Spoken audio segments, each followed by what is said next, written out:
이제 일본 대표단과는 더 이상 할 이야기가 없습니다. 한국이 원하는 조건이라면 무엇이든 다 맞추겠습니다. 제발 우리 원유를 최우선으로 받아주십시오. 숨이 턱 막히는 사우디아라비아 최고급 호텔 회의실. 35년간 중동 기름줄을 지고 상전 노릇을 하던 일본 대표단의 안색이 하얗게 찌렸습니다. 영원한 갑일 줄 알았던 일본을 향해 6개국 수장들이 일제히 등을 돌리고 정작 달라고 요구하지도 않은 한국에게 105조 원 규모의 공급권을 쥐어주며 애원하는 믿지 못할 광경이 벌어진 것이죠. 하루아침에 국가의 에너지 생명줄이 끊기게 된 일본 관료들은 망연자실에 고개를 떨굴 수밖에 없었습니다. 도대체 한국이 열사의 땅에서 어떤 기적을 쏘아 올렸길래 콧대 높은 중동 국가들이 앞다투어 대한민국의 손을 꽉 붙잡은 것일까요? 일본의 35년 오만이 산산조각 나며 뼈저린 오열을 낳은 그 통쾌한 인과응보. 지금 그 충격적인 현장을 확인해 보십시오. 그 전에 잠깐 이야기를 시작하기 전에 구독과 좋아요 눌러주시면 정말 감사하겠습니다. 어디에서 듣고 계신지도 댓글에 남겨주시고 함께 해주세요. 저는 다카하시 류지입니다. 올해 63살, 불과 1년 전까지만 해도 일본 경제산업성 에너지 안보국 국장 자리에 앉아 중동의 석유주를 쥐락펴락하던 사람이었죠. 지금 저는 도쿄 외곽의 낡고 비좁은 연립주택 3층 창가에 우두커니 앉아 싸구려 캔 커피를 마시며 제 인생에서 가장 뼈아픈 이 고백을 시작하려 합니다. 제 손끝은 커피캔을 제대로 쥐지 못할 정도로 미세하게, 아니 아주 흉하게 떨리고 있습니다. 방금 전 낡은 텔레비전 화면을 가득 채운 긴급 속보 때문이었습니다. 대한민국 GCC 6개국과 66조 원 규모 원유 우선 공급 체결. 사실상 중동 원유 독점 확정. 아나운서에 상기되고 흥분된 목소리가 제 좁은 방안을 조롱하듯 날카롭게 울려 퍼졌습니다. 불과 며칠 전 사우디에서 18조 원, UAE에서 30조 원어치의 원유를 쓸어 담더니 이제는 카타르, 쿠웨이트, 바레인, 오만까지 모조리 한국의 품에 안겼다는 충격적인 소식이었죠. 이 소식이 일본 열도 전체에 미친 충격파는 여러분이 상상하시는 그 이상이었습니다. 지난 35년이라는 긴 세월 동안 중동의 에너지를 마치 우리 집 앞마당 우물처럼 마음대로 퍼다 썼던 대일본 제국이 하루아침에 밥그릇을 통째로 빼앗기고 길거리에 나앉은 셈이니까요. 지금 일본 거리는 그야말로 아비규환입니다. 기름값이 폭등해 주유소마다 차들이 끝도 없이 길게 줄을 늘어섰고 떵떵거리던 대기업 상사맨들은 짐을 싸서 중동에서 야반도주하듯 쫓겨나고 있습니다. 그리고 이 모든 끔찍한 비극의 원흉, 무려 105조 원이라는 천문학적인 국부를 허공에 날려버리고 일본을 에너지 식민지로 전락시킨 무능한 책임자가 바로 저 다카하시 류지입니다. 텔레비전 전원을 신경질적으로 꺼버렸지만 귓가에는 여전히 소름 끼치는 환청이 맴돌았습니다. 제발 우리 원유를 받아주십시오. 그 콧대 높고 거만하던 중동의 왕족들이 한국을 향해 무릎을 꿇듯 고개 숙이던 그 굴욕적인 장면이 제 망막에 화인처럼 깊숙이 찍혀버렸습니다. 대체 어디서부터 무엇이 이토록 처참하게 잘못된 것일까요?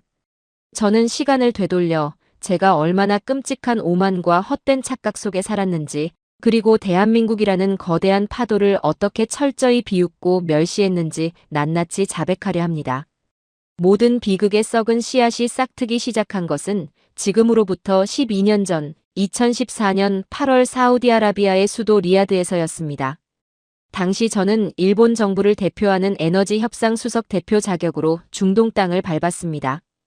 공항 문을 나서는 순간 숨통을 콱 조여오는 섭씨 42도의 뜨거운 모래바람조차도 그날의 제게는 승전보를 알리는 팡파르처럼 달콤하게 느껴졌었죠.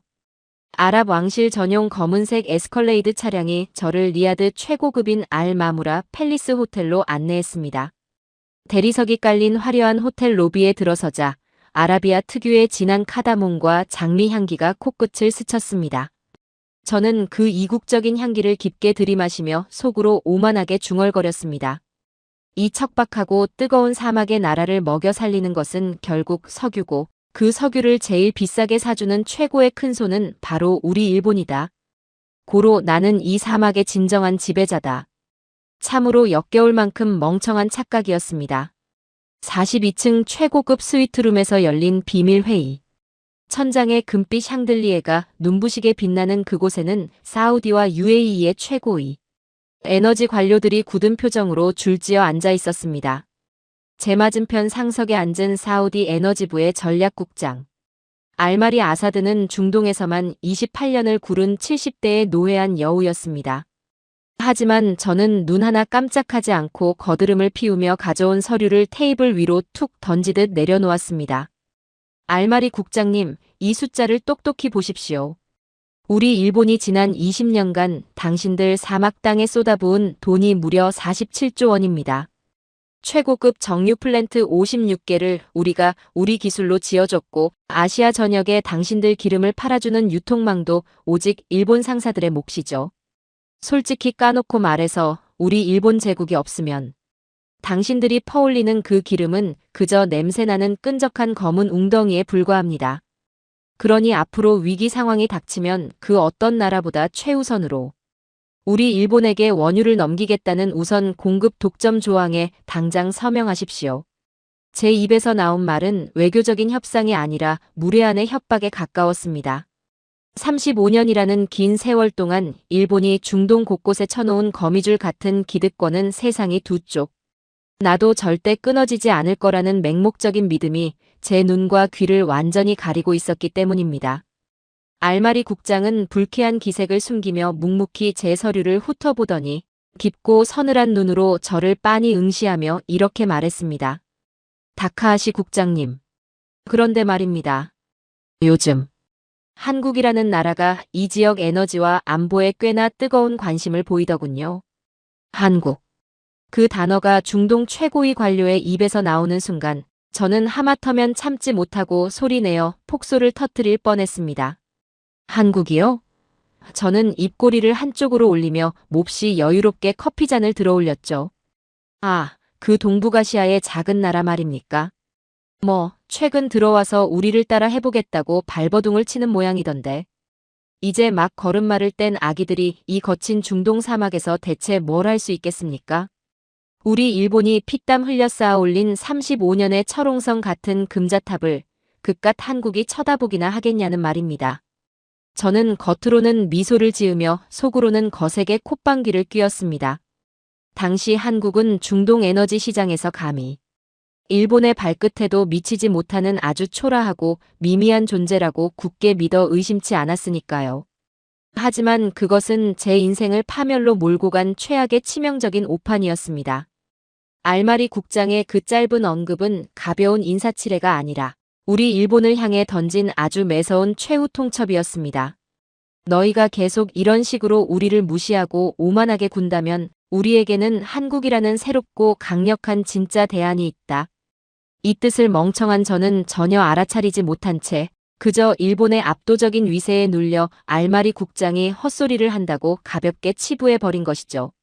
제 오만함이 하늘을 찌르다 못해 우주를 뚫을 기세로 팽창했던 것은 2018년.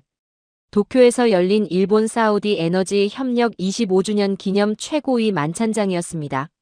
수천 개의 크리스털 전구가 별빛처럼 쏟아지는 아카사카의 최고급 호텔 연회장에서 저는 중동의 장관들과 값비싼 샴페인 잔을 부딪히며 호탕하게 웃고 있었습니다.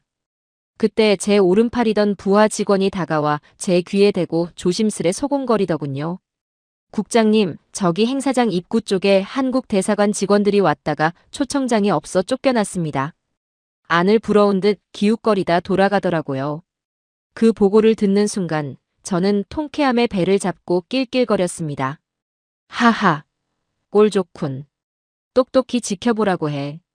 이 화려하고 압도적인 만찬장이 바로 대일본 제국이 35년간 사막에서 쌓아온 권력과 부의 상징이다. 주제도 모르고 덤비는 한국 놈들은 저 밖에서 우리가 남긴 고기 냄새나 맡으며 침이나 흘리라고 해. 그날 밤의 성공과 우월감에 흠뻑 도취된 저는 며칠 뒤 외교 무대에서 절대 넘어서는 안 될 선을 가볍게 넘어버리고 말았습니다. UAE와 카타르를 향해 아주 무례하고 일방적인 계약 재협상을 통보한 것이죠. 앞으로 일본에 넘기는 액화천 연가스 가격을 지금보다 3% 더 깎으십시오. 그리고 우리가 주는 정유 기술 이전 범위는 15% 대폭 줄이겠습니다. 명백히 상대방의 자존심을 짓밟고 피를 빨아먹겠다는 굴욕적인 조건이었습니다. 하지만 놀랍게도 중동 국가들은 단 한마디의 항의나 군말 없이 제 요구를 고스란히 수용했습니다. 그들의 굴욕적인 서명이 찍힌 서류를 받아들며 저는 책상을 내리치며 쾌재를 불렀죠. 역시 내 예상이 한치도 틀리지 않았어. 이 사막의 촌놈들은 우리 일본의 자본과 기술 없이는 단 하루도 숨을 쉴 수 없는 완벽한 호구들이야. 시키면 시키는 대로 엎드리는구나. 하지만 중동은 호구가 아니었습니다. 그들은 피눈물을 삼키며 단지 때를 기다리고 있었을 뿐입니다. 25년이라는 오랜 관계를 단박에 끊어낼 명분이 아직 부족했기에 뼈를 깎는 굴욕을 견디며 뒤에서 조용히 일본의 목을 칠 칼을 갈고 있었던 겁니다. 그리고 그들이 그 차갑고 끔찍한 인내의 시간을 버틸 수 있었던 가장 결정적인 이유는 바로 그들의 시선 끝에 대한민국이라는 거대하고 눈부신 새로운 희망이 아주 단단하게 뿌리를 내리고 있었기 때문이었습니다. 2018년 바로 그해 일본이 멍청하게 샴페인을 터뜨리며 중동의 등골을 빼먹을 얄팍한 궁리를 하던 바로 그 운명의 시간. 한국은 우리가 상상조차 하지 못한 완전히 다른 차원의 전략으로 중동의 뜨거운 심장부를 향해 성큼성큼 걸어 들어가고 있었습니다. 제 밑에서 일하던 날카로운 정보 분석관 모리타가 땀범벅이 된 채 두꺼운 기밀 보고서를 들고 제 집무실 문을 박차고 들어온 것은 바로 그 무렵이었습니다. 국장님, 큰일 났습니다. 한국이 심상치 않습니다. 한국 정부가 UAE에 천궁 2호라는 최첨단 지대공 방어 미사일 체계를 통째로 수출하려고 본격적인 마쿠 협상에 돌입했다고 합니다. 무려 4조 원이 훌쩍 넘는 초대형 계약입니다. 숨을 헐떡이며 얼굴이 하얗게 질린 모리타를 향해 저는 미간을 팍 찌푸리며 짜증을 냈습니다. 시끄러워. 망산. 무기 파는 게 도대체 우리 에너지 안보국이랑 무슨 상관이야? 에너지는 에너지, 무기는 무기지. 한국 놈들이 사막 모래밭에 미사일 몇 개 꽂아준다고 그 짠돌이 중동 놈들이 귀한 기름을 공짜로 줄 것 같아? 쓸데없는 휴지. 조각 같은 보고서로 내 금쪽 같은 시간 뺏지 말고 당장 나가. 저는 모리타가 며칠 밤을 새워 목숨 걸고 작성한 한국의 중동 방산 진출 동향 보고서를 눈앞에서 보란듯이 갈기갈기 찢어버린 뒤 휴지통에 거칠게 처박아 버렸습니다. 그것이 일본의 105조 원을 날려버린 얼마나 멍청하고 소름 끼치는 자의 행위였는지 그때의 저는 짐작조차 하지 못했죠. 방산으로 안보를 지켜주고 그 굳건한 신뢰를 바탕으로 에너지를 확보한다. 이 두 가지를 완벽하게 융합하여 중동의 하늘과 땅을 동시에 지배하려는 대한민국의 무섭고도 치밀한 백년 대계가 이미 사막 아래서 완성되어 가고 있었다는 사실을 말입니다. 제가 헛된 오만에 찌들어 푹신한 소파에 기대어 고급 와인을 홀짝이는 동안 한국의 피 끓는 기술자들과 협상가들은 섭씨 50도를 오르내리는 중동의 모래폭풍을 정면으로 맞으며 사막의 밤하늘을 향해 기적의 미사일을 쏘아 올릴 준비를 묵묵히 끝마치고 있었습니다. 제가 갈기갈기 찢어 휴지통에 처박아버린 그 종이 조각들은 훗날 제 숨통을 서서히 조여오는 교수대의 밧줄이 되었습니다. 그리고 마침내 숨막히는 사막의 칠흑 같은 밤하늘을 무자비하게 찢어버릴 듯한 엄청난 굉음과 함께 대한민국이 쏘아 올린 그 찬란한 기적이 전 세계 앞에 그 압도적인 실체를 드러내는 순간이 시시각각 다가오고 있었습니다. 칠흑 같은 사막의 밤하늘을 갈기갈기 찢어버린 그 엄청난 굉음은 수천 킬로미터나 떨어진 도쿄의 제 집무실 귓전까지 고스란히 뚫고 들어오는 듯 했습니다. 2022년 1월의 어느 서늘하고 잿빛 구름이 잔뜩 낀 화요일 아침이었습니다. 저는 도쿄 경제산업성 7층의 아늑한 집무실 창밖으로 바쁘게 돌아가는 회색빛 도시를 여유롭게 내려다보며 갓 내린 최고급 에티오피아 원두커피의 향을 음미하고 있었죠. 제 귓가에는 우아하고 평화로운 베토벤의 피아노 선율이 잔잔하게 흐르고 있었습니다. 그때 제 마음은 35년이라는 세월 동안 일본이 겹겹이 쌓아 올린 거대한 기득권의 성벽 안에서 한없이 평온하고 또 한편으로는 오만하기 짝이 없었습니다. 거친 사막의 모래바람 따위는 영원히 재번쩍이는 구두. 발끝조차 더럽히지 못할 거라는 맹목적인 믿음에 깊이 취해 있었던 겁니다. 그런데 바로 그 완벽했던 고요함을 산산조각 내며 거친 파열음과 함께 정보 분석관 모리타가 집무실 문을 부술듯이 열어젖히며 뛰어들어왔습니다. 평소 상사의 부름이 없이는, 그리고 정중한 노크 없이는 절대 제 방 문턱을 넘지 않던 그 철두철미하고 냉장고 같던 녀석이 말입니다. 그날따라 모리타는 창백하게 질린 이마에 굵은 식은땀을 비 오듯 흘리고 있었고 숨이 턱끝까지 차올라 어깨를 들썩이며 헐떡이고 있었습니다. 단단히 이성을 잃은 모습이더군요. 국장님, 당장 이 긴급 속보를 보셔야 합니다. 중동이, 아니 전 세계 방산 시장과 에너지 판도가 지금 단 한 방에 완전히 발칵 뒤집혀버리는 초유의 사태가 터졌습니다.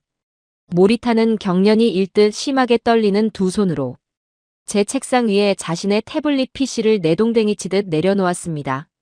저는 갑작스러운 소란에 큰 불쾌감을 느끼며 미간을 잔뜩 찌푸린 채 화면을 들여다보았죠. 태블릿 화면 속에는 제 평온한 아침을 집어삼킬 듯한 믿을 수 없는 새빨간 굵은 자막이 미친 듯이 번쩍이고 있었습니다.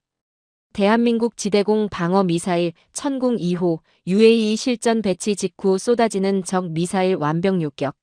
실전 방어율 94.2%의 압도적 기적 달성. 전 세계 군사 전문가들 경악. 저는 제 두 눈을 의심하며 거의 화면에 코를 박을 듯이 바짝 다가가 기사를 읽어내려갔습니다. 외신들이 다급하게 타전한 기사의 내용은 가히 충격과 공포 그 자체였습니다. 예멘의 무장 후티 반군이 작심을 하고 아부다비 전체를 잿더미 불바다로 만들어버리기 위해 죽음의 비를 뿌리는 끔찍한 상황이 벌어진 것입니다. 사방에서 치명적인 살상력을 가진 탄도 미사일과 순항 미사일, 그리고 무려 47대에 달하는 자폭 드론이 마치 새까만 말벌떼처럼 중동의 심장부를 향해 무자비하게 돌진해 오는 절체절명의 위기 상황이었죠. 아부다비 도심에는 뼈를 깎는 듯한 공습 사이렌이 울려 퍼졌고 왕족들조차 새파랗게 질려 지하 벙커로 뛰어들던 그 숨막히는 찰나였습니다.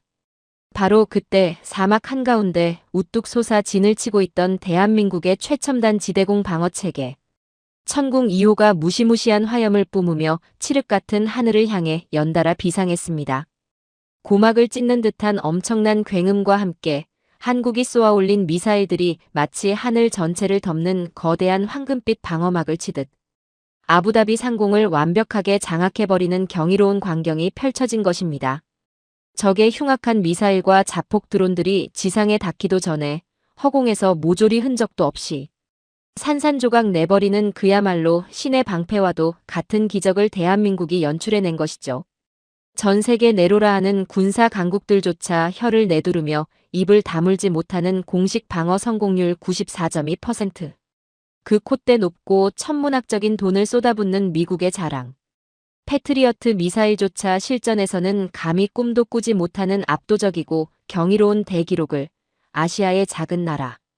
대한민국이 사막 한가운데서 보란듯이 꽂아버린 놀라운 현실이었습니다.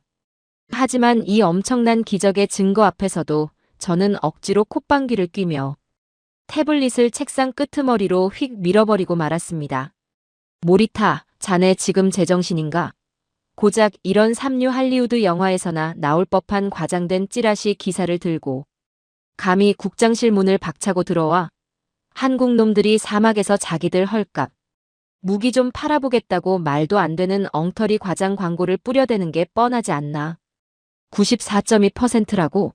지나가던 사막의 낙타가 배를 잡고 코웃음을 칠 허무맹랑한 수치군. 저는 짐짓 여유로운 척 입가에 비웃음을 머금었습니다. 하지만 사실 제 속에서는 알 수 없는 기분 나쁜 불안감이 시커먼 뱀처럼 따리를 틀고 있었죠. 떨리는 손을 감추려 식어가는 커피잔을 다시 집어들었습니다. 하지만 모리타는 평소에 고분고분하던 모습과 달리 절대 물러서지 않고 두 주먹을 하얗게 질릴 정도로 꽉 쥔 채 목에 핏대를 세우며 소리치더군요. 국장님, 제발 낡은 자존심은 버리시고 현실을 똑바로 직시하십시오. 이것은 한국 정부가 꾸며낸 일방적인 홍보 발표가 절대 아닙니다.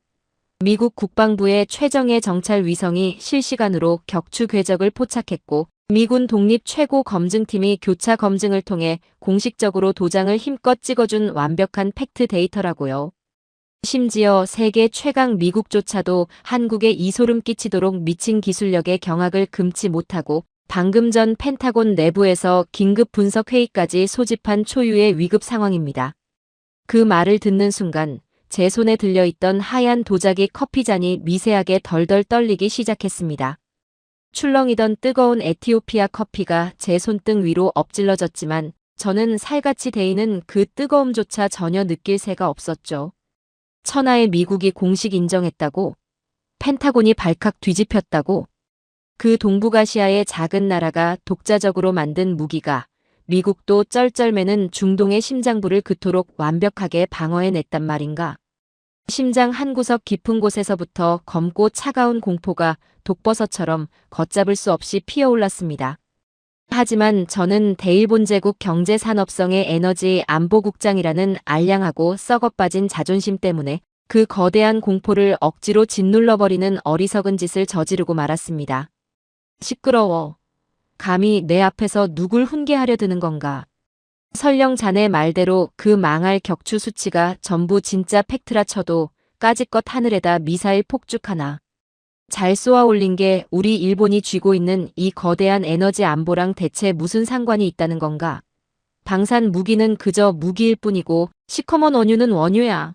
철저한 장사꾼인 그 영악한 UAE 왕족놈들이 감히 우리 일본과 피로 맺은 35년 의리를 헌신짝처럼 저버리겠나?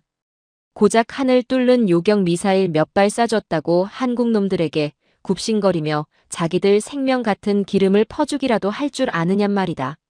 당장 이 불온서적 같은 보고서 치우고 내 방에서 썩 나가. 저는 핏발선 눈으로 소리를 냅다 지르며 모리타가 떨리는 손으로 내민 천궁.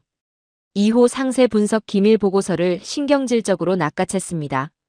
그리고는 제 책상 서랍 맨 밑바닥, 가장 어두운 곳에 거칠게 쑤셔 박아버렸죠. 육중한 철제 서랍을 3개 닫아버리는 그 둔탁한 소리가 사실은 대일본 제국의 105조 원짜리 거대한 경제. 관짝에 마지막 굵은 대못을 무자비하게 박아버리는 파멸의 종소리라는 것을 멍청한 저는 꿈에도 알지 못했습니다. 어둠 속에 영원히 처박힌 그 소중한 진실의 보고서 위에는 제 오만방자하고 건방진 손글씨로 한국의 홍보용 억지 과장 수치 추정, 일고의 가치도 없음. 향후 재검토 절대 불필요라는 새빨간 사망선고 딱지가 비참하게 붙어 있었죠. 이것이 바로 제가 제 두 손으로 일본의 명운을 갈기갈기 찢어 박살 내버린 두 번째이자 도저히 돌이킬 수 없는 가장 치명적인 패착이었습니다. 그렇게 억지로 현실을 도피하며 아까운 골든타임을 허비한 지 불과 2달 뒤 2022년 3월에 눈부시게 따스한 벚꽃 피는 봄날이 찾아왔습니다. 저는 발 디딜 틈 없이 붐비는 출근길 도쿄의 만원. 지하철 안에서 이리저리 흔들리며 스마트폰으로 아침 국제뉴스를 건성건성 훑어보고 있었죠. 충곤증 탓에 하품을 참아가며 기사를 넘기던 제 시선이 어느 순간 벼락을 맞은 듯 멈춰 섰습니다. 경제면 일면을 통째로 가득 채운 대문짝만한 고화질 컬러 사진 한 장이 마치 날카로운 얼음. 송곳처럼 제 숨통을 콱 틀어막아 버린 것입니다. 사진 속에는 콧대 높기로 소문나 좀처럼 남에게 고개를 숙이지 않는 중동의 거물, UAE의 차기. 군주 왕세자가 활짝 핀 해바라기처럼 환하게 웃고 있었습니다. 놀랍게도 그는 대한민국 대통령의 손을 양손으로 꼭 맞잡은 채 깊은 존경심을 담아 고개 숙여 인사하는 믿기 힘든 장면을 연출하고 있었죠. 그리고 그 사진 아래 달린 굵고 선명한 기사의 헤드라인은 제 심장. 박동을 완전히 얼어붙게 만들기에 충분했습니다. 긴급 속보. UAE 왕세자 극비리 전격 방한. 단순한 무기 수입 차원을 넘어 K방산에 대한 무한한 신뢰를 바탕으로 한 전무후무한 에너지 안보. 포괄적 1등급 파트너십으로 양국 관계 전격 격상 합의. 66조 원 규모의 오일머니 한국으로 향하나. 저는 일순간 심한 호흡 곤란을 느끼며 넥타이를 거칠게 잡아당겼습니다. 튀어나올 듯이 커진 두 눈으로 기사 본문을 미친 듯이 파고들어 읽어내려갔죠. 내용은 저의 모든 상식을 파괴하고 있었습니다. 한국의 천궁 2호가 절체절명의 위기 속에서 자국민의 귀한 목숨과 수백조 원에 달하는 석유, 인프라 자산을 기적처럼 구해주자 뼛속까지 깊은 감명과 충격을 받은 UAE 왕세자가 중동 왕족 특유의 알량한 체면 따위는 가차없이 내던져버린 겁니다. 그 길로 직접 전용기를 몰아 서울로 날아가 상상을 초월하는 엄청난 선물. 보따리를 한국의 발밑에 융단처럼 깔아주고 있었던 것이죠. 그것은 단순히 미사일 몇 개 사가는 수준의 장사꾼 노름이 아니었습니다. 국가의 명운과 영토 안보를 통째로 책임지는 최우선 방어. 혈맹국으로 대한민국을 전 세계 앞에 당당히 선포한 것이죠. 나아가 그 압도적인 생명의 은혜에 보답하기 위해 자국의 가장 귀한 핏줄이나 다름없는 막대한 원유, 우선 공급망과 정유 인프라 독점권까지 통째로 한국의 품에 안겨주려 한다는 모골이 송연해지는 내용이었습니다. 이건 말도 안 돼. 세상에 어떻게 이런 미친 일이 벌어질 수 있단 말인가. 만원 지하철 안에서 저도 모르게 절망에 찬 신음이 짐승처럼 입 밖으로 새어나왔습니다. 주변 사람들이 이상한 눈으로 저를 쳐다보았지만 부끄러움조차 느낄 수 없었죠. 중동의 왕족들이란 본디 철저한 이익과 계산 아래 움직이는 냉혹한 상인들입니다. 하지만 동시에 자신들의 등에 칼을 꽂지 않고 목숨을 걸고 등 뒤를 지켜주는 진짜 전사에게는 조상 대대로 내려오는 모든 재산과 피를 바쳐서라도 은혜를 갚고야 마는 사막 특유의 극한의 맹목적인 의리를 가진 자들이기도 했습니다. 제가 애써 부정하고 서랍 속에 처박으며 비웃었던 그 두려운 가설, 즉 압도적인 방산 기술력이 굳건한 안보 신뢰를 낳고 그 신뢰가 피보다 붉고 진한 에너지 독점권으로 완벽하게 치환된다는 무시무시한 전략 공식이 지금 제 눈앞에서 아주 소름 끼치도록 단 한치의 오차도 없이 완벽하게 실현되어 버리는 악몽 같은 현실을 마주한 것입니다. 그날 늦은 밤 모두가 퇴근하고 정막만이 맴도는 텅 빈 경제산업성 집무실에 홀로 덩그러니 남았습니다. 창밖의 화려한 도쿄타워를 멍하니 바라보던 제 모습은 참으로 늙고 초라하기 그지없었죠. 수천 개의 붉은 조명이 보석처럼 반짝이는 도쿄의 밤하늘은 35년 전 제가 처음 이 부처에 발을 들였을 때나 지금이나 여전히 매혹적이었습니다. 하지만 최고급 맞춤형 정장 셔츠를 흠뻑 적시는 제 등줄기에서는 마치 얼음장같이 차갑고 끈적한 식은땀이 폭포수처럼 쏟아져 내리고 있었죠. 불현듯 제 복잡하게 얽힌 머릿속을 찢고 3년 전인 2019년에 벌어졌던 그 지옥 같았던 호르무즈 해협. 전쟁 위기 사건이 날카로운 비수처럼 스치고 지나갔습니다. 당시 이란과 미국의 군사적 충돌이 극단으로 치달으며 당장 내일이라도 3차 세계대전이 터질 듯 중동 전역의 핏빛 전쟁의 공포가 짙게 드리웠던 그 숨막히는 시기 말입니다. 바다를 건너는 유조선들이 공격을 받고 하늘엔 언제 미사일이 날아다닐지 모르는 일촉즉발의 상황이었습니다. 그때 세계 최고의 선진국이라 자부하며 중동에서 가장 많은 이권을 누리고 있던 우리 일본 정부와 엘리트 관료들은 과연 어떤 비열한 선택을 했었을까요? 부끄럽게도 일본 외무성은 사태가 터지자마자 가장 먼저 중동에 진출한 자국 기업들에게 공문을 띄웠습니다. 국가 간의 신의보다 돈이 먼저고 돈보다는 당신들의 목숨이 먼저다. 하던 일 모두 내팽개치고 당장 짐을 싸서 도망치라는 긴급 대피령을 최우선으로 내려버린 겁니다. 비겁함의 극치를 전 세계에 떳떳하게 보여준 것이죠. 지시가 떨어지기 무섭게 일본에 내로라 하는 대기업. 상사맨들은 넥타이를 풀어 해친 채 앞다투어 공항으로 달려갔습니다. 아랍 현지인들과 여성, 아이들마저 밀쳐내고 첫 비행기 표를 구하겠다고 짐승처럼 아우성을 쳤죠. 마치 구멍난 침몰하는 배에서 쥐떼들이 가장 먼저 살겠다고 헤엄쳐 도망치듯 파트너들을 버려두고 야반도주하는 그 아비규환의 치욕스러운 현장이 바로 우리 일본의 민낯이었습니다.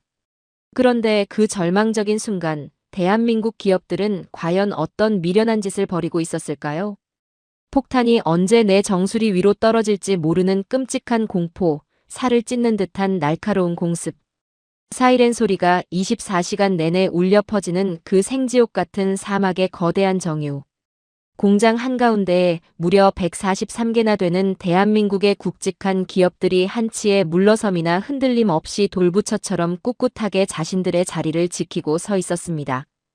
방탄조끼를 겹겹이 껴입고 딱딱하게 굳은 비상식량을 씹어 삼키면서도 중동 현지 파트너들과 맺은 납기일 약속 하나를 지켜내기 위해 시커먼 원유, 기름때를 온몸에 뒤집어 쓴 채 불철주야 공장 파이프라인을 돌렸죠. 한국인들의 그 무식하리만큼 지독한 투혼과 의리가 차갑게 얼어붙어 있던 사막. 왕족들의 굳은 심장을 뒤흔들어 버린 것입니다. 훗날 카타르의 산업부 장관이 외신 기자들 앞에서 눈시울을 붉히며 떨리는 목소리로 선언하던 그 장면을 저는 심장에 대못이 박히는 고통 속에서 똑똑히 기억해냈습니다. 한국은 우리가 가장 두렵고 처절한 고립무원의 상태에 빠졌을 때 모두가 돈 가방을 챙겨 떠나는 그 순간에도 유일하게 우리 곁을 떠나지 않고 피를 나눈 형제처럼 등을 맞대고 싸워준 이 세상 유일무이한 진짜 혈맹입니다. 이제야 제 하얗게 텅 빈 머릿속에 흩어져 있던 모든 잔혹한 퍼즐 조각들이 하나의 거대하고 완벽한 그림으로 꿰맞춰지기 시작했습니다. 2019년 쏟아지는 죽음의 공포 속에서도 절대 도망치지 않고 목숨을 걸고 현장을 지켜낸 한국인들의 그 미련할 정도의 뜨거운 의리. 그리고 2022년 사막의 밤하늘에서 비처럼 쏟아지는 적의 미사일로부터 완벽하게 중동의 심장을 막아낸 한국의 그 경이롭고 압도적인 최첨단 방산 기술력. 인간이 보여줄 수 있는 최고의 진정성과 신의 경지에 이른 최고의 기술력.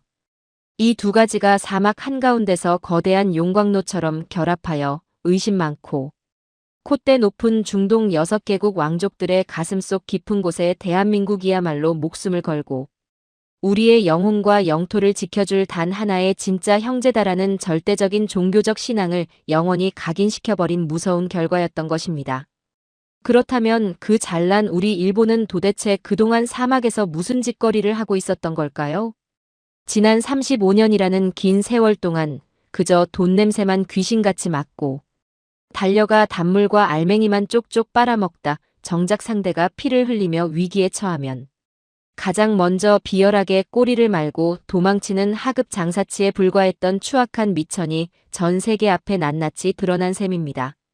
제가 고급 호텔 소파에 기대어 종이 쪼가리에 불과한 숫자로 쓰인 우선 계약서에 목을 메고 우월감에 취해 낄낄대고 있을 때 대한민국은 뜨겁게 요동치는 붉은 심장과 감히 범접할 수 없는 압도적인 무기 체계로 중동의 영혼과 대지를 통째로 집어삼켜버렸던 것이죠. 국장님. 정막을 깨고 들려오는 힘없는 목소리에 흠칫 놀라 고개를 돌려보니 어느새 집무실 반쯤 열린 문가의 부하 직원인 사토 차장이 유령처럼 파리한 안색으로 서 있었습니다. 그의 덜덜 떨리는 손에는 방금 전 중동 대사관에서 긴급 암호망을 타고 날아온 붉은색 외교 전문이 위태롭게 들려 있었죠. 사토 차장의 초점 잃은 눈빛에는 깊은 체념과 처절한 절망, 그리고 저의 이 끔찍한 오만을 향한 분노 섞인 원망이 아주 짙게 서려 있었습니다. 방금 사우디와 카타르 왕실로부터 공식 외교 통보가 당도했습니다. 내년도 105조 원 규모의 국가 원유 우선 공급 최상위 협상 테이블에서 우리 일본의 이름을 1순위에서 완전히 영구 제명하겠다고 합니다.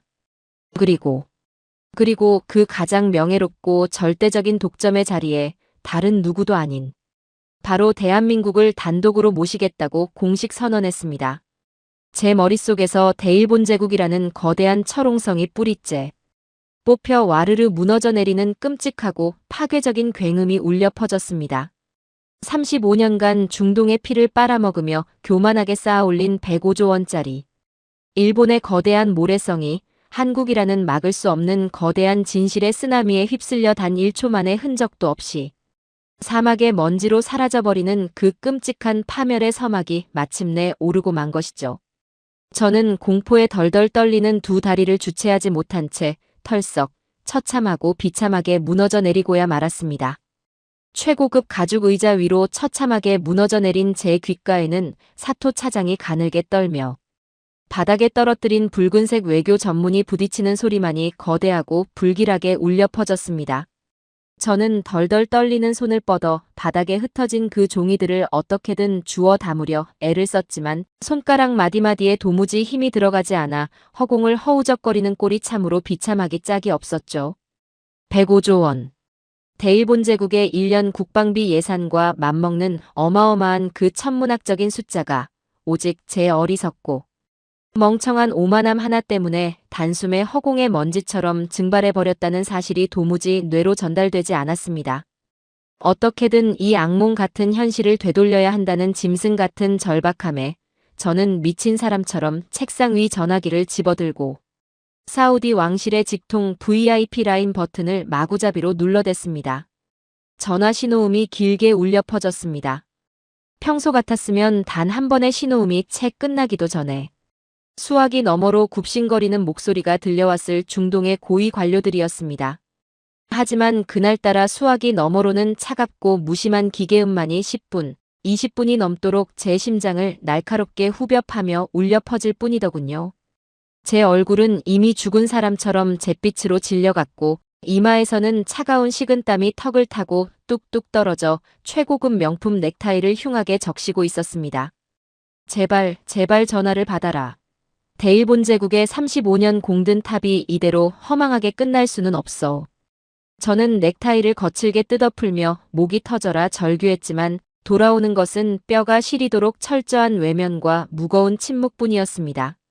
더 이상 지체할 수 없겠다 싶어 저는 당장 다음 날 새벽에 뜨는 가장 빠른 중동행 비행기에 제 늙은 몸을 억지로 우겨넣는 선택을 하고야 말았습니다. 어떻게든 직접 중동 땅을 밟고 얼굴을 맞대어 왕족들의 바짓가랑이라도 구질구질하게 붙잡고 늘어져야만 이 끔찍한 국가적 파국을 막을 수 있다는 얄팍하고도 비참한 계산에서였죠.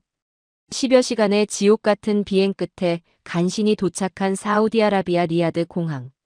불과 몇 년 전만 해도 제 방문 소식에 아랍 왕실의 최고급 의전 차량 10여 대가 줄을 서고 레드카펫이 길게 깔려있던 그 화려했던 공항 입구에는 이제 사막의 먼지를 뽀얗게 뒤집어 쓴 낡은 일반 택시들만이 덩그러니 서서 저를 조롱하듯 바라보고 있었습니다. 철저하게 내쳐졌다는 끔찍한 굴욕감에 입술에서 피가 나도록 꽉 깨물며 알 마무라 팰리스 호텔로 향하는 제 뒷모습은 마치 도살장으로 질질 끌려가는 늙고 병든 짐승과도 다를 바가 없었죠. 호텔 대리석 로비에 들어서자마자 저는 체면 따위는 모두 던져버리고 사우디 에너지부 장관과의 긴급 면담을 구걸하듯 요청했습니다. 제발 단 5분, 아니 1분만이라도 좋으니 장관님을 뵙게 해주십시오. 35년. 직이 오랜 친구로서 국가의 명운을 걸고 꼭 드릴 말씀이 있습니다. 저는 예전에 콧대 높고 거만하던 일본 경제산업성 안보국장의 알량한 체면 따위는 진작에 시궁창에 내다버린 채 로비 안내 데스크의 새파란 말단 직원에게 고개를 푹 조아리며 애원하는 참으로 처량한 신세로 전락하고 만 것입니다. 하지만 그 아랍 직원들은 제게 따뜻한 차 한 잔 내어주지 않은 채 차갑고 경멸 어린 눈빛으로 저를 위아래로 훑어보더군요. 장관님께서는 현재 우리 왕실에서 가장 중요하게 모시는 최우선 국빈과의 일정으로 인해 도무지 시간을 내실 수 없습니다. 저기 구석 대기실에서 무작정 밤을 새워 기다리시든가 아니면 그냥 일본으로 얌전히 돌아가십시오. 그들은 매몰차게 저를 볕도 들지 않는 구석에 좁고 차가운 대기실로 쓰레기처럼 밀어 넣어버렸습니다. 그렇게 살을 애는 듯한 지독한 에어컨 바람 속에서 시원한 물 한 모금 얻어 마시지 못한 채 무려 5시간을 벌벌 떨며 기다렸습니다. 그 시간은 제게 있어 숨통을 서서히 조이는 사형장과도 같았습니다. 바로 그때였습니다. 굳게 닫혀있던 로비 중앙 스위트룸의 육중한 황금빛 문이 활짝 열리며 사우디의 최고 실권자인 에너지부 장관과 고위 왕족들이 만면에 한박웃음을 띤 채 누군가를 극진히 배웅하며 걸어 나오는 모습이 제 퀭한 눈에 들어왔습니다. 그 거만한 중동의 수장들이 허리가 땅에 닿을 듯이 굽신거리며 깍듯이 모시고 나오는 그 대단한 최우선 국빈의 정체. 그들의 얼굴을 확인한 순간 저는 심장이 멎어버릴 듯한 엄청난 충격에 다리에 힘이 풀려 그 자리에 털썩 주저앉고 말았습니다. 그들은 바로 가슴에 자랑스러운 태극기 배지를 선명하게 단 대한민국 정부와 굴지의 기업 대표단이었습니다. 사우디 장관은 한국 수석 대표의 손을 양손으로 꽉 부여잡고는 마치 세상을 다 얻은 어린아이처럼 감격스러운 목소리로 로비가 떠나가라 외치고 있었죠. 오늘 한국 측에서 제안하신 조건은 두 번 들을 필요조차 없이 완벽 그 자체입니다. 아니, 오히려 저희 사우디가 혜택을 더 얹어드리겠습니다. 우리 사우디 땅에서 뿜어져 나오는 원유는 이제 세상이 두 쪽. 나도 무조건 대한민국이 영순위입니다. 제발, 제발 저희 원유를 먼저 가장 많이 가져가 주십시오. 정작 한국 대표단은 아쉬울 것이 없다는 듯 원유를 구걸하거나 매달리기는커녕 그저 몹시 여유롭고 기품 있는 미소를 지으며 우리 측 최고 기술진들과 설비 일정을 다시 한번 긍정적으로 조율해 보겠습니다라며 무덤덤하게 화답할 뿐이었습니다. 달라고 무리하게 요구하지도 않은 한국에게 중동의 절대 맹주 사우디아라비아가 스스로 무려 18조 원어치의 원유 독점 공급권을 발밑에 갖다 바치며 제발 사달라 바짓가랑이를 붙들고 늘어지는 이 기막히고도 소름 끼치는 광경. 35년이라는 긴 세월 동안 중동에서 감히 넘볼 수 없는 상전 노릇을 하던 저로서는 도무지 이 비현실적인 사태를 어떻게 받아들여야 할지 뇌가 하얗게 마비되어 버리고 말았습니다. 한국 대표단이 사우디 왕실이 내어준 화려한 국빈용 의전 차량을 타고 유유히 호텔을 떠나간 뒤 장관의 보좌관이 마지못해 저를 빈 회의실 안으로 불렀습니다. 저는 이미 넋이 나간 채 다리를 질질 끌며 기어가듯 장관 앞에 섰습니다. 장관님, 도대체 저희에게 왜 이러시는 겁니까? 우리 일본이 지난 35년간 이 사막에 쏟아부은 돈과 정성이 도대체 얼만데 고작 하늘에 방어 미사일 몇 개 쏴준 저 한국에게 어떻게 이토록 철저하고 잔인하게 우리를 버리실 수 있단 말입니까? 저는 목에 핏대를 세우며 눈물 섞인 피 끓는 절규를 토해냈죠. 그러자 사우디 장관은 탁자 위에 놓인 차갑게 식은 아라비아 커피잔을 가볍게 부딪히는 소리가 나게 내려놓으며 저를 마치 벌레 보듯 아주 싸늘하고 경멸에 찬 눈빛으로 내려다보았습니다. 다카하시 국장.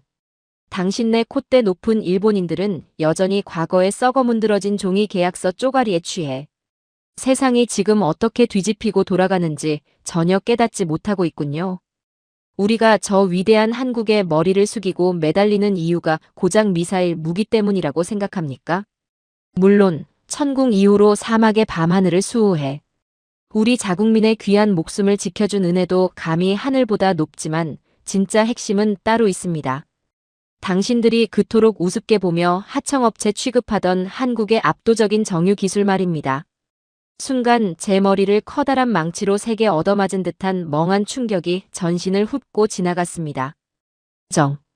정유 기술이라니요? 장관은 참으로 한심하다는 듯 혀를 차며 말을 이어갔습니다. 우리 중동 땅 밑에서 쏟아져 나오는 원유는 당신도 알다시피 불순물. 찌꺼기와 황이 잔뜩 섞인 아주 골치 아프고 싸구려인 중진류입니다.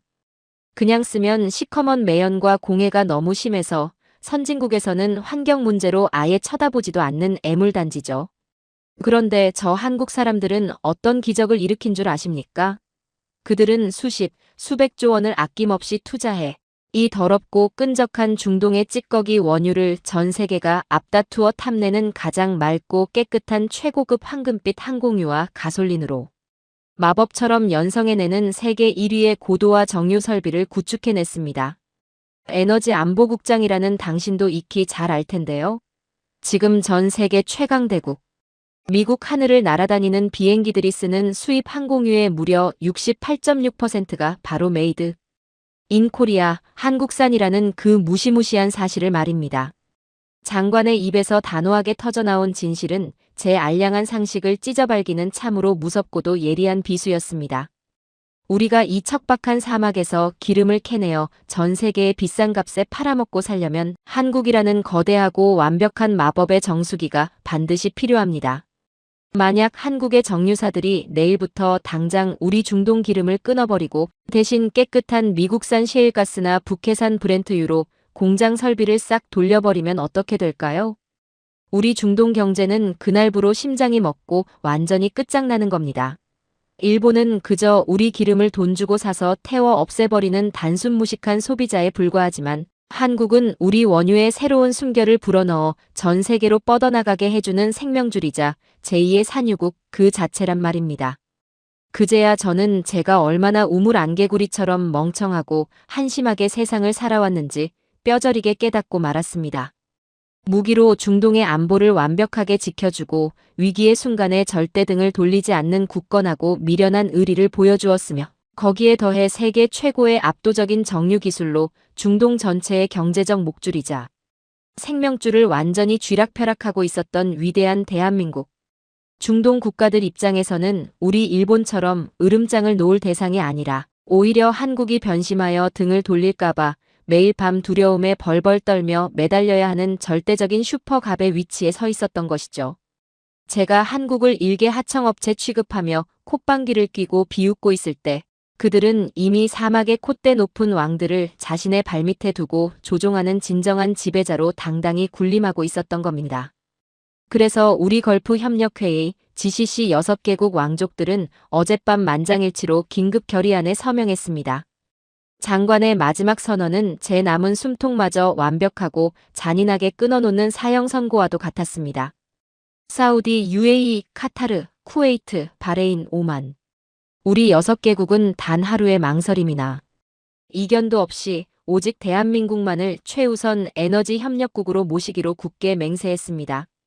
연간 66조 원이라는 막대한 규모의 원유 우선 공급권을 한국의 손에 쥐어주기 위해 오히려 아쉬운 우리가 먼저 그들에게 머리를 조아리고 사정사정하며 제발 사달라 애원한 것입니다. 달라고 먼저 요구하지도 않은 한국에게 제발 우리 기름을 독점해 달라고 피눈물을 흘리며 매달린 우리의 절박함과 그들의 위대함이 이제야 조금 이해가 되십니까? 그러니 더 이상 과거의 썩은 동아줄을 붙잡고 구질구질하게 굴지 말고 당장 내 방에서 그리고 우리 숭고한 중동 땅에서 영원히 꺼지십시오. 제 정수리로 시퍼런 벼락이 내리치는 듯한 끔찍한 충격이었습니다. 그 냉혹한 한마디에 저는 완전히 넋을 잃고 영혼마저 바스라져 내렸습니다. 연간 66조 원. 10년을 합치면 무려 660조 원에 달하는 천문학적이고 경이로운 국부가 고스란히 한국의 품으로 쏟아져 내리는 동안 우리 일본은 철저하게 버림받고 국제에너지 사회의 미아로 비참하게 전락해버린 이 지옥 같은 현실. 일본 경제를 떠받치던 가장 거대하고 튼튼했던 에너지의 기둥이 바로 제가 콧방귀를 뀌며 비웃었던 그 작은 나라 대한민국의 거대한 손에 의해 그 뿌리째 완벽하게 뽑혀버린 것이죠. 우람한 아랍 경호원들의 거친 손길에 짐짝처럼 이끌려 화려한 호텔 회의실 밖으로 내동댕이 쳐진 저는 섭씨 40도를 훌쩍 넘는 뜨거운 사막의 모래바닥에 엎드려 짐승처럼 서럽게 울부짖었습니다. 아, 도대체 내가 무슨 미친 짓을 저지른 건가? 대일본 제국의 명운을 내 이 두 손으로 내 알량한 새치 혀로 산산조각 내버렸구나. 피눈물을 쏟아내며 두 주먹으로 가슴을 치고 땅을 파며 후회해 보았지만 이미 모든 것은 돌이킬 수 없는 파멸의 나락 밑바닥으로 영원히 떨어져 버린 후였습니다. 사막의 뜨거운 태양이 제 정수리를 자비 없이 불태우듯 내리쬐고 있었지만 제 심장만큼은 시베리아 벌판의 얼음장처럼 차갑게 식어가며 덜덜 떨리는 것을 느꼈습니다. 어떻게 공항으로 돌아왔는지 기억조차 나지 않는 상태로 도망치듯 다시 올라탄 도쿄행 비행기 안. 저는 비행기 창밖의 어두운 구름을 멍하니 바라보며 극심한 스트레스에 연신 헛구역질을 해대는 비참한 신세가 되어버렸죠. 하얗게 질린 머릿속에서는 계속해서 한국 대표단의 그 여유롭고 당당하던 승리